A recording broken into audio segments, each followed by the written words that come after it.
Steffi dit à Finn que Kelly passe la nuit avec Liam. Lorsque Finn mentionne qu'il doit finir de remplir les papiers pour le nom de son fils Ai, Steffi l'arrête, disant que c'est quelque chose dont elle veut parler.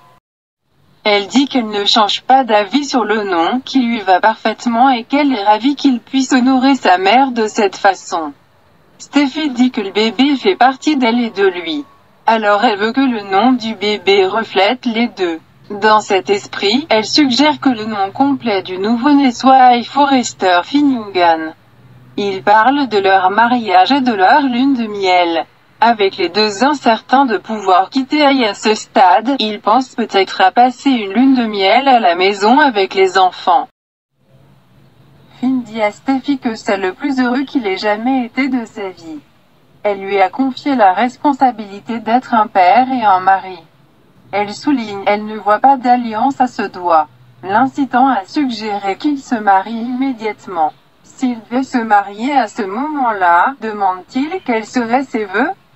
Elle dit combien elle aime et qu'elle espère que leur fils a sa voix et son bon cœur. À son tour, Finn dit que ses vœux parleraient de sa gratitude d'épouser une femme forte, confiante et belle. Il admet, il ne peut pas imaginer sa vie sans elle, elle en a fait un père. Maintenant, il veut qu'elle fasse de lui un mari. Avec ça, il sort des bagues. Il déclare qu'il promet de l'aimer, de l'honorer et de la chérir pour le reste de sa vie. Peut-elle faire de même? Il dit qu'il devrait juste le faire, ici, maintenant.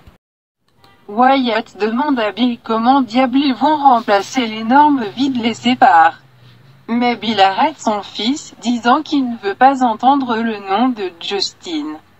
Il n'oubliera jamais la façon dont son ancien meilleur ami, avocat, l'a trahi. Katie se joint à Wyatt pour suggérer que Bill pourrait peut-être à un moment donné se détendre et pardonner à Justin. Bill, cependant, n'est pas sur le point de changer d'avis. Au lieu de cela, Bill veut parler de se réimpliquer dans la vie de son fils Will. Il veut parler de l'entraînement de football du garçon et du covoiturage. Il demande à Katie quoi. Elle ne pense pas qu'il peut entrer dans la voie de covoiturage comme n'importe quel vieux père. Elle suggère à Bill de venir, disant que leur fils sera heureux de le voir. Avant de partir, elle rappelle à Bill que Justin était son meilleur ami. Il l'a trahi, et elle sait que ça fait mal. Alors il peut fanfaronner et il peut dire qu'il est mort pour lui. Mais nous savons tous les deux que c'est plus compliqué que ça.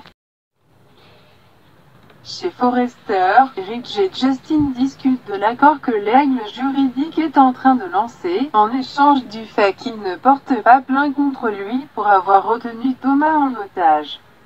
Justin leur fournira toute la saleté qu'il pourrait vouloir sur Bill.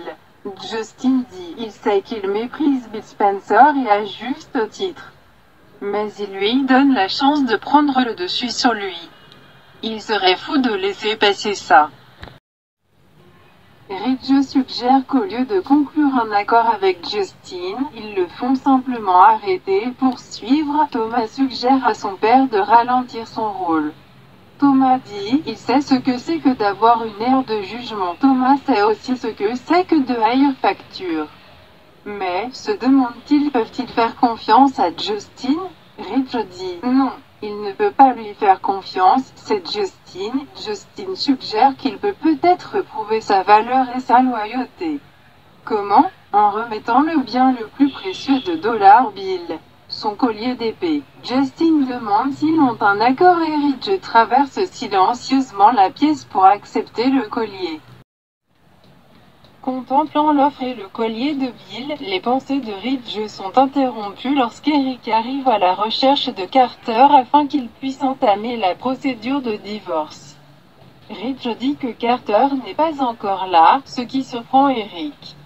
Eric dit, il penserait qu'il serait la première personne à montrer qu'ils n'ont pas fait d'erreur en le gardant, ne pas le licencier. Ridge demande si son père reconsidère sa décision de donner une seconde chance à Carter, mais Eric dit non.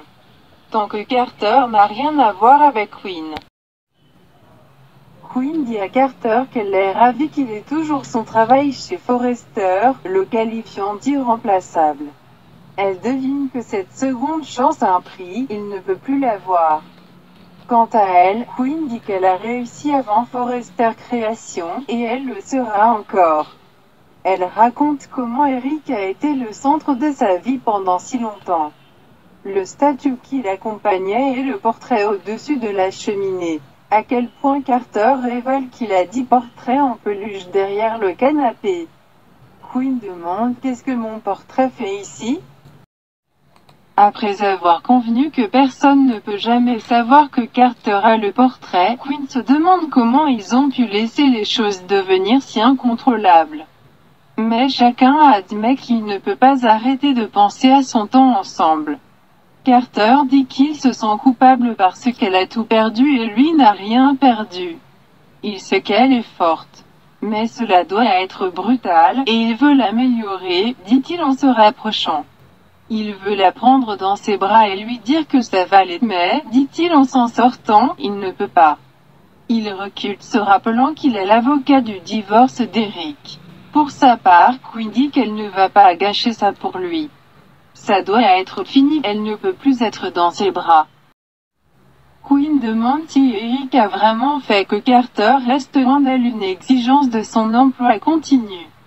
Faisant une sacrément bonne imitation d'Eric, Carter dit « S'il veut son travail, restez loin de Quinn. » Cela étant, Quinn dit que c'est ce qu'ils doivent faire.